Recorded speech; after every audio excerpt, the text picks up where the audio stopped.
कवठेमहांकाळ पोलिसांची धडाकेबाज कारवाई.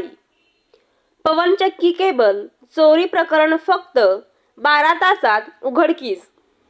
कवठेमहांकाळ पोलीस ठाणे सांगली येथे दाखल गुन्हा रजिस्टर नंबर 470/2025 भारतीय न्याय संहिता 2023 कलम 303(2), 324, 45, 35 प्रमाणे दाखल झालेला लाखोंच्या चोरीचा गुन्हा पोलिसांनी अतिशय शिताफीने उघडकीस आणला आहे. 18 नोव्हेंबरच्या रात्रीपासून 27 नोव्हेंबरच्या सायंकाळपर्यंत वाघोली कुंडलापूर परिसरातील पवनचक्क्यावरून तब्बल 4,83,000 किमतीच्या तांब्याच्या केबलची चोरी करण्यात आली होती. पोलीस निरीक्षक प्रवीण कुमार कांबळे यांच्या मार्गदर्शनाखाली गुन्हा प्रकटीकरण शाखेने मिळालेल्या गोपनीय माहितीवरून रायवाडी नागज रोडवर संशयित अल्टो कार सापडली.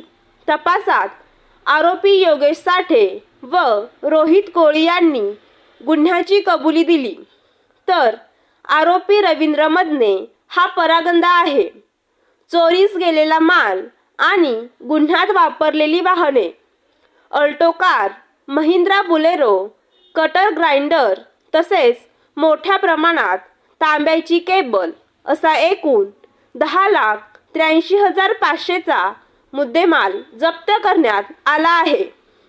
ही कारवाई करण्यात माननीय संदीप घुगे पोलीस अधीक्षक, माननीय कल्पना बाळावकर अपर पोलीस अधीक्षक आणि श्री सचिन थोरबोले उपविभागीय पोलीस अधिकारी यांच्या मार्गदर्शनाखाली कवठेमहांकाळ पोलिसांनी मोठे यश मिळवले आहे.